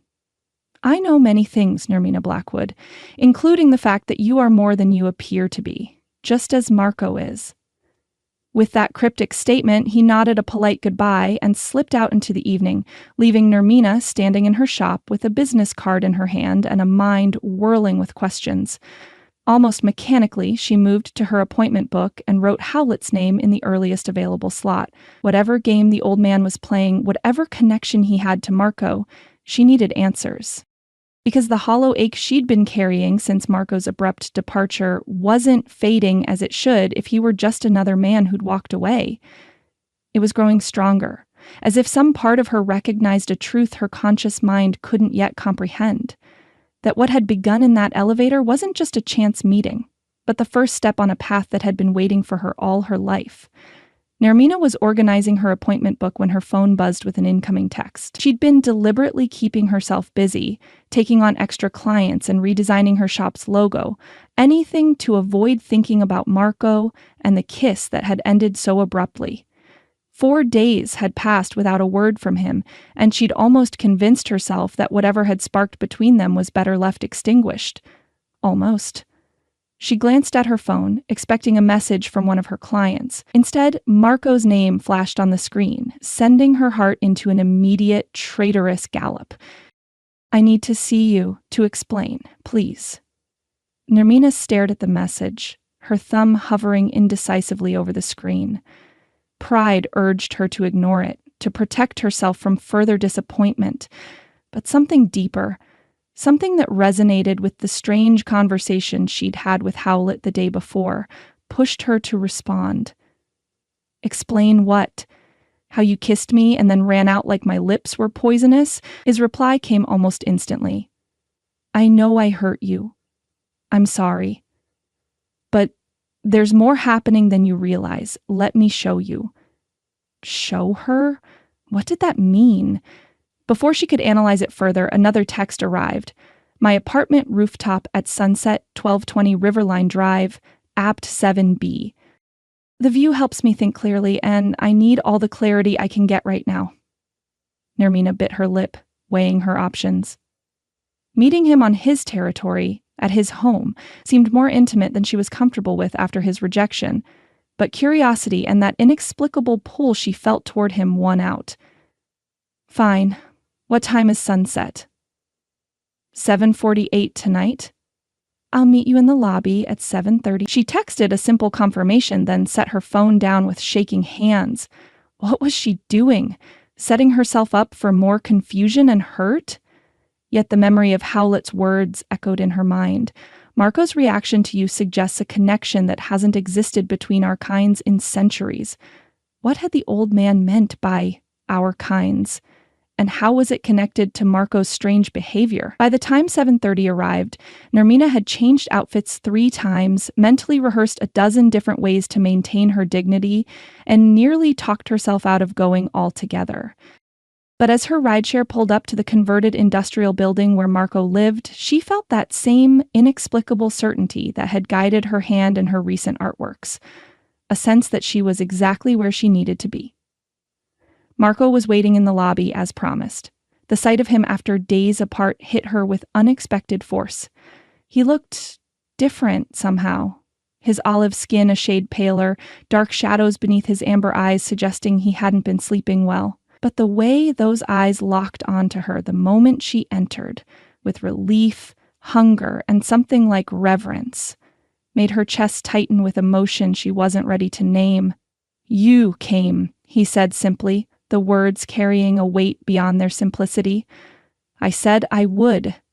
Nermina kept her tone neutral despite the riot of feelings his presence awakened. Though I'm still not entirely sure why I'm here. Marco nodded, accepting her wariness as his due. Thank you for giving me a chance to explain. He gestured toward the elevator. The roof access is through my apartment. The ride up to the 7th floor passed in charged silence. Nermina was acutely aware of Marco beside her, his usual warmth noticeably diminished, but his presence still affecting her on a cellular level. He kept a careful distance between them as if afraid to crowd her, but his eyes rarely left her face. His apartment, when they reached it, reflected the industrial character of the building. High ceilings, exposed brick, large windows, but softened with touches that surprised her. Thriving plants occupied every available surface, many of them varieties she'd never seen before. Art hung on the walls, not mass-produced prints, but original works that showed genuine taste and appreciation. And in one corner, a workshop area housed tools and mechanical projects in various stages of completion. You have a beautiful home, Nermina said, meaning it. The space felt alive, personal, in a way that reflected depths to Marco she'd only glimpsed. Thank you. A ghost of a smile touched his lips. The roof garden is this way. He led her through French doors onto a fire escape that had been converted into a proper staircase leading up to the building's roof. As they emerged into the evening air, Nermina's breath caught at the vista before her. The rooftop had been transformed into an oasis of greenery. Container gardens created natural divisions of space with tall grasses and flowering shrubs offering privacy without blocking the spectacular view of the city skyline. Fairy lights twinkled among the plants, coming to life as dusk descended. In the center of it all, a small seating area surrounded a fire pit where flames already danced, casting golden light across the gathering darkness. Marco, this is incredible, Nermina breathed, turning in a slow circle to take it all in. Did you create this? Most of it, he acknowledged, leading her to the seating area. The building allows residents to claim sections of the roof. I needed somewhere I could connect with the sky, with nature. As they settled onto the cushioned bench, Marco uncorked a bottle of wine that had been chilling in an ice bucket nearby. He poured 2 glasses, handing one to Nermina with a carefulness that suggested he was afraid their fingers might touch. So, Nermina said after taking a fortifying sip, you wanted to explain. Marco gazed out at the horizon, where the sun was beginning its descent in a blaze of orange and crimson. Yes, but I'm not sure you'll believe me. He took a deep breath. Actually, I don't just want to explain, I want to show you something. Something about myself that will help you understand why I reacted the way I did the other night. Nermina studied his profile, noted the tension in his jaw, the way his fingers gripped his wine glass too tightly. Whatever he wanted to reveal was clearly difficult for him. "I'm listening," she said, softening her tone. Marco set his wine aside and turned to face her fully. "Narmina, have you ever believed in things that others would call impossible? Things that exist beyond the everyday world most people see?" The question resonated with her more deeply than he could know. "My grandmother used to say that the world is fuller and stranger than most people ever realize," she answered carefully. "That there are creatures and powers just beyond the veil of ordinary sight." Something like hope flickered in Marco's eyes. "Your grandmother was right." He glanced upward, where the darkening sky revealed the first faint gleam of stars. "What if I told you that some of the creatures in your wolf drawings are real? That they walk among humans every day, hidden in plain sight?" Nermina's pulse quickened. "Like werewolves?" The word slipped out almost unconsciously, a connection her mind made before she could censor it. Marco's head snapped back toward her, surprise evident in his expression. "Yes," he said, "exactly like werewolves." A strange calm settled over Nermina, as if some part of her had been waiting for this conversation her entire life. "And you're telling me this because?" "Because I am one." Marco's voice dropped lower, the words emerging with the weight of a confession long withheld.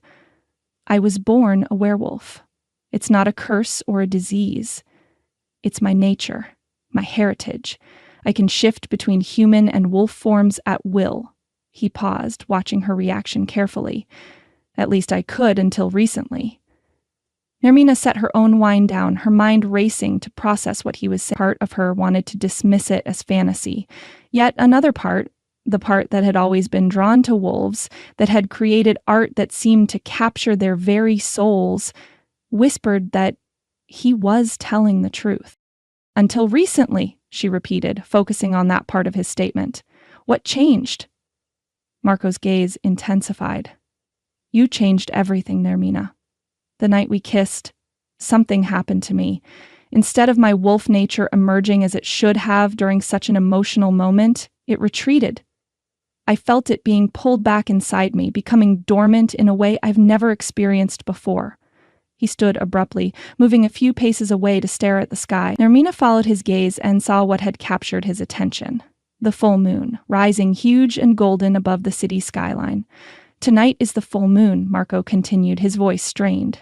"Normally my kind feels our wolf nature most powerfully under its light. The shift becomes almost inevitable, a joyful surrender to our primal selves."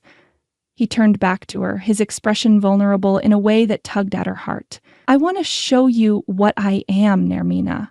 What I should be." She rose from the bench, drawn to him despite her uncertainty. "How?" "Watch me," he said simply, stepping into a clear area of the rooftop bathed in moonlight. Marco closed his eyes, his face tilted up to catch the full moon's rays. His breathing deepened, became rhythmic and deliberate. Muscles tensed beneath his shirt as he spread his arms slightly, palms open as if embracing the night air. Nermina watched, transfixed, as he concentrated with such intensity that a fine sheen of sweat appeared on his brow despite the cool evening breeze. For a long moment, nothing happened. Then, Marco's eyes flew open, and Nermina gasped. They glowed, literally glowed, with an amber gold light that was decidedly inhuman. But even as she watched, the glow flickered, dimmed, and faded, leaving only ordinary brown eyes filled with frustration and confusion. "No," Marco whispered, staring down at his unchanged hands. "It should be happening. I should be shifting." He closed his eyes again, his concentration even more intense than before. His body trembled with effort, but instead of the transformation he clearly expected, Nermina saw something entirely different. The subtle hints of wildness that she'd always sensed in him, the slight elongation of his canine teeth, the predatory grace of his movements, even the amber highlights in his irises, all faded away, leaving him looking more purely human than she'd ever seen him. When Marco opened his eyes again, the devastation in them was palpable. It's happening again, he said hoarsely. The reverse shift. Instead of my wolf emerging, it's retreating even further. He sank to his knees in the moonlight, the picture of vulnerability and confusion. Nermina moved toward him instinctively, kneeling beside him on the rooftop. Marco, she said gently, uncertain how to respond to his apparent distress. I'm not sure I understand what's happening. He looked at her with eyes that seemed too human, too ordinary for the Marco she knew. I'm supposed to be shifting into my wolf form, he explained, desperation edging his voice. My teeth should lengthen, my nails become claws, my senses sharpen. Eventually I should transform completely into a wolf. But instead, I'm becoming more human. I can feel my wolf nature slipping away, like water through my fingers. Nermina reached out hesitantly, touching his arm. Is this because of me? Because of our kiss? I think so, Marco admitted, but I don't understand why. According to our pack's healer, it shouldn't be possible. Werewolves don't shift away from our nature. We embrace it, especially in moments of strong emotion. His words echoed the conversation she'd had with Howlett. Our kinds. Abilities you don't even know you possess. Marco's reaction to you. You're being serious, Nermina said slowly. You genuinely believe you're a werewolf. Marco's expression shifted from devastation to resignation. I don't just believe it, Nermina. I am one. Or at least I was. He ran a hand through his hair in frustration. I know how this sounds. I know I don't have the proof I meant to show you, but it's the truth. Nermina sat back on her heels, studying him. In any other circumstance with any other person, she would have walked away, convinced she was dealing with delusion or an elaborate lie. But there was something in Marco's eyes, a sincerity, a vulnerability that reached past her skepticism to touch something deeper. And hadn't she always sensed something different about him? The unusual warmth of his skin, the predatory grace of his movements, the intensity of his gaze. The way her wolf drawings had become more vivid, more alive since meeting him. I believe that you believe it, she said finally. And I believe that there's something unusual happening between us. She met his gaze steadily. I just don't know what it means. Marco looked at her with surprise and the first glimmer of hope. You don't think I'm crazy? I think the world is stranger than most people realize, Nermina replied, echoing her grandmother's words. And I think, she hesitated, then decided to share her own strange experience. I think something's happening to me too. My art has changed since I met you. It's more alive somehow, and people are drawn to my wolf designs in a way they never were before. The full moon bathed them both in silvery light as they knelt together on the rooftop, two people on the edge of understanding something profound about themselves and each other. The city sounds faded to a distant hum, the night air wrapped around them like a cocoon of possibility. Howlett came to see me, Nermina continued. He said I'm awakening, that I have abilities I don't know about yet. He mentioned our kinds and a connection that hasn't existed for centuries. Marco's eyebrows rose. He visited you? When? Yesterday. He wants me to tattoo a crescent moon on him. She shook her head slightly. Marco, what's happening to us? Instead of answering immediately, Marco reached out, his fingers hovering just short of touching her face. May I? He asked softly. Nermina nodded, her heart accelerating as his warm palm cupped her cheek. Despite whatever changes he was experiencing, his touch still affected her on a primal level, sending heat cascading through her body. I don't have all the answers, Marco said, his voice low and intimate in the moonlit darkness. But I know that from the moment I saw you in that elevator, something in me recognized something in you, like a key finding its lock after centuries of searching. The poetic words should have sounded ridiculous, but instead they resonated with a truth Nermina felt in her bones. I felt it too, she admitted. That's why your sudden rejection hurt so much. It felt like losing something I'd just found. Marco's thumb traced the curve of her cheekbone with exquisite gentleness. I didn't want to pull away. I was terrified by what was happening to me, but even more terrified of hurting you somehow. And now? Nermina asked, hardly daring to breathe as the space between them seemed to shrink of its own accord. Now, I'm still afraid. Marco confessed, but more afraid of losing you than anything else. The honesty in his words, the vulnerability in his expression, melted the last of Nermina's resistance. Whether or not she fully understood or believed his claims about being a werewolf, she couldn't deny the connection between them. Under the watchful eye of the full moon, Nermina closed the distance between them, pressing her lips to his in a kiss that was both question and answer. Marco froze for the briefest moment, perhaps fearing another reverse shift, before surrendering to the contact with a soft sound that might have been relief or desire or both. This kiss was different from their first. Slower, more deliberate, but no less electric. Nermina felt the same spark of connection, the same sense of rightness, but without the frantic edge that had characterized their previous encounter. Marco's hands slid into her hair, cradling her head as if she were something infinitely precious, his mouth moving over hers with exquisite care.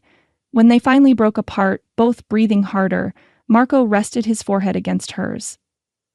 "Still human," he murmured, with a hint of wry humor. "But at least I didn't run away this time," Nermina smiled, her fingers tracing the strong line of his jaw. "Maybe the werewolf thing is a metaphor," she suggested gently, "for the parts of yourself you're afraid to show. The wildness, the passion." Marco started to shake his head, then stopped himself. How could he expect her to believe something so outside her understanding without proof? "Maybe," he conceded, unwilling to break this fragile moment of connection with an argument about reality. The tenderness in her eyes undid him completely. Marco pulled her closer, capturing her lips again in a kiss that deepened rapidly, fueled by days of separation and the emotional intensity of his failed revelation. Nermina melted against him, her body fitting perfectly against his as her arms wound around his neck. Lost in the heat of their embrace, neither noticed the approaching footsteps until a voice called out from the adjacent rooftop section. "Beautiful moon tonight, isn't it, Leonie?" They broke apart, Nermina flushing as she realized they had an audience. A middle-aged couple stood on the neighboring roof area, wine glasses in hand, smiling knowingly at the passionate scene they'd interrupted. "Perfect for romance," the woman added with a wink that made Nermina want to sink through the roof in embarrassment. Marco cleared his throat, keeping one arm around Nermina's waist. "Mr. and Mrs. Chen, yes, it's a lovely night." The couple raised their glasses in a silent toast before tactfully moving to a different part of their rooftop section, giving them privacy once more. "Sorry about that," Marco murmured, though the slight curve of his lips suggested he wasn't entirely displeased with having been caught kissing her. "The Chens are nice, but they consider the communal rooftop to be neighborhood watch territory." Nermina laughed softly, the tension of the moment broken, but the connection between them still humming like a plucked string. "Maybe we should continue this conversation somewhere more private." The invitation in her words was unmistakable, and Marco's eyes darkened with desire, but a shadow of uncertainty crossed his features. "I want that more than you can imagine," he said honestly. "But there's still so much you don't understand. So much I don't understand about what's happening between us." Nermina nodded, acknowledging the wisdom in his caution, even as part of her yearned to throw caution to the wind. "Then we'll figure it out together, step by step." Marco's smile, warm and genuine despite the confusion and fear he'd revealed, made her heart skip. "Together," he agreed, the word sounding like a promise. As they gathered their wine glasses and made their way back toward the stairs, the full moon continued its journey across the night sky, bathing them in silver light that seemed to shimmer with possibilities neither of them could yet fully comprehend. 3 days after their moonlit encounter on Marco's rooftop, Nermina was in crisis mode. Her vintage tattoo machine, a custom-built piece she'd saved for months to purchase, had chosen the worst possible moment to stop working properly.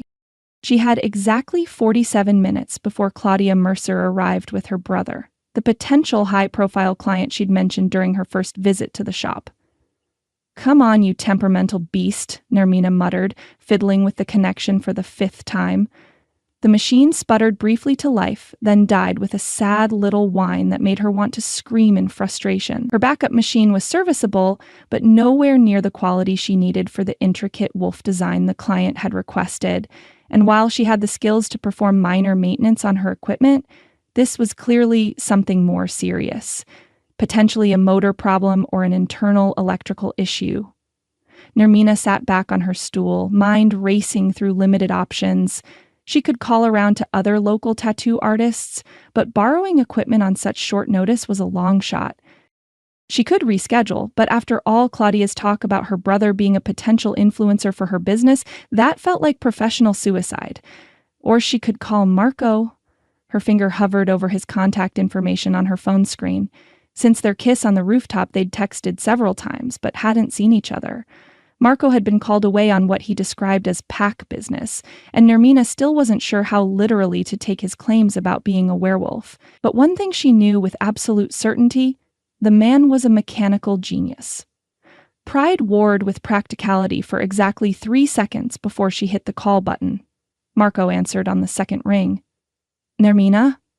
His voice, even through the phone, sent a little shiver of awareness through her. "My tattoo machine is dead, and I have a VIP client arriving in less than an hour," she said without preamble. "Any chance you could work a mechanical miracle?"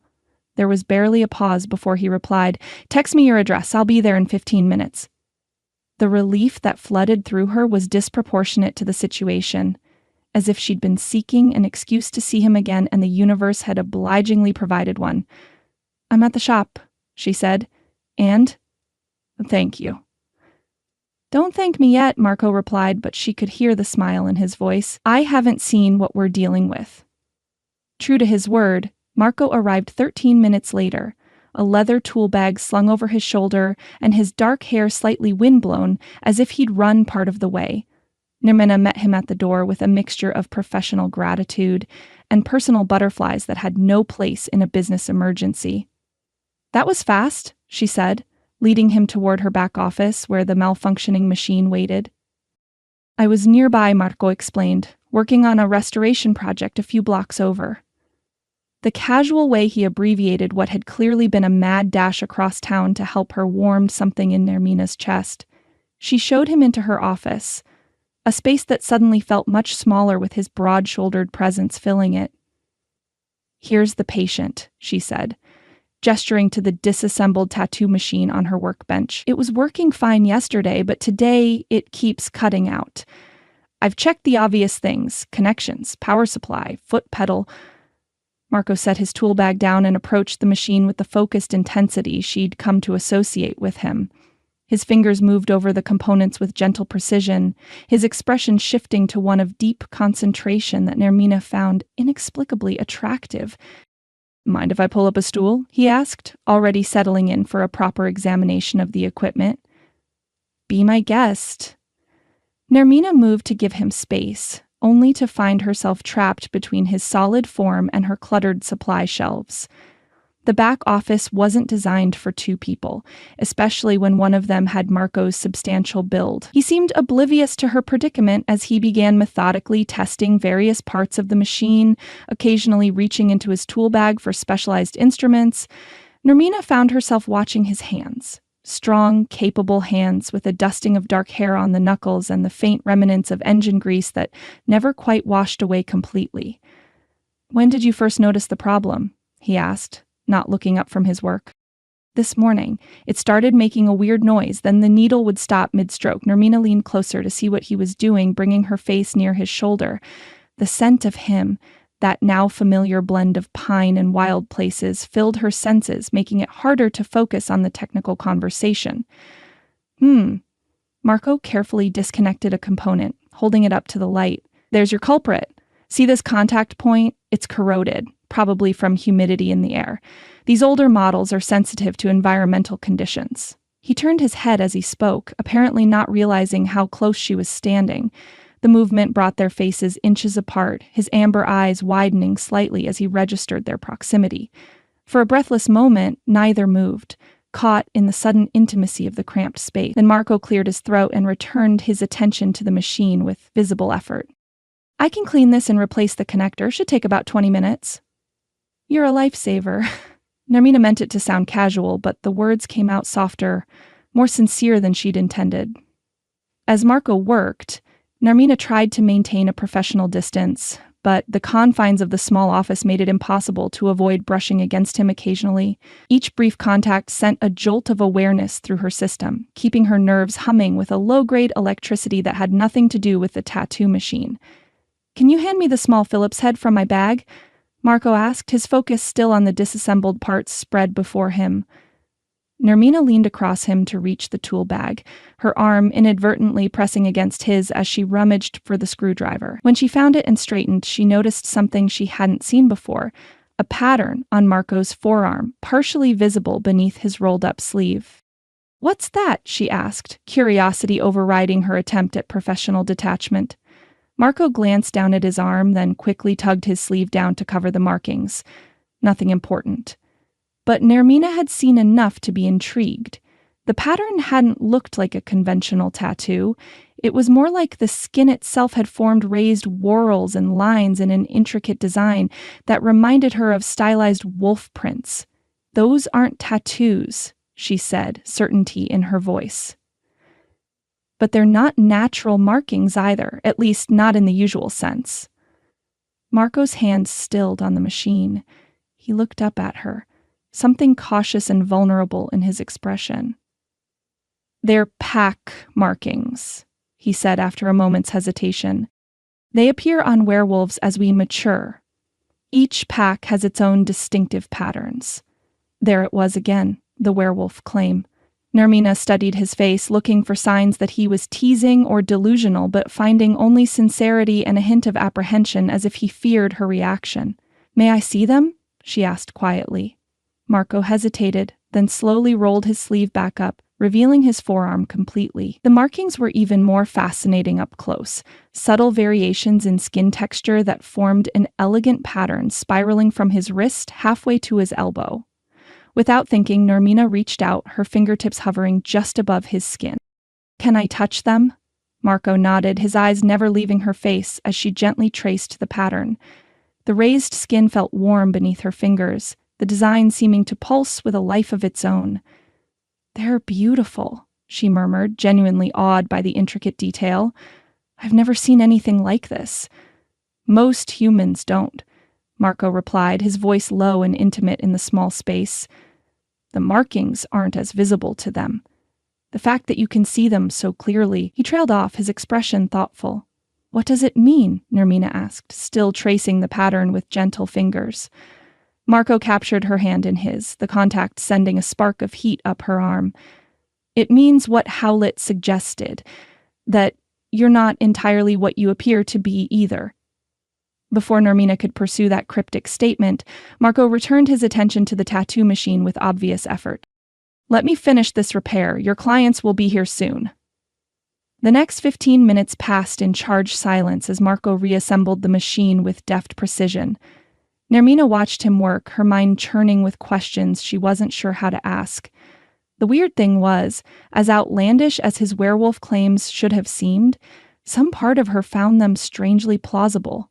Whether that made her equally delusional or secretly aware of a hidden truth she couldn't say. "There," Marco said finally, reconnecting the last component and flipping a switch. The machine hummed to life, the needle moving with smooth, consistent precision. "Good as new. Better, actually. I've upgraded the contact point with a corrosion-resistant alloy. Should last longer now." Relief and gratitude flooded through Nermina. "Marco, you're amazing. You just saved my business reputation and probably my shot at the pinnacle investment." His answering smile was warm, with genuine pleasure at being able to help her. "Always happy to fix things. It's what I do." The simplicity of his statement, the lack of expectation for anything in return, touched something deep inside Nermina. Without overthinking it, she closed the small distance between them and threw her arms around him in an impulsive hug of gratitude. Marco froze for a split second, clearly surprised by the spontaneous contact, before his arms came around her waist, returning the embrace with a gentle pressure that made her heartbeat accelerate. What had begun as a simple thank you gesture quickly transformed into something else entirely, as Nermina became acutely aware of his solid warmth against her, the perfect fit of her curves against his harder planes. She should have pulled away then, maintained the professional boundary she'd been trying to establish. Instead, she found herself lifting her face, seeking his gaze, drawn by the same inexplicable magnetism that had been pulling them together since that first meeting in the elevator. Marco's amber eyes had darkened, pupils expanding as they dropped to her lips. "Nermina," he murmured, her name a question and a warning wrapped in a single breath. "I know," she whispered back, acknowledging the complications between them even as she tilted her chin upward in silent invitation. Whatever resistance Marco might have mustered crumbled visibly.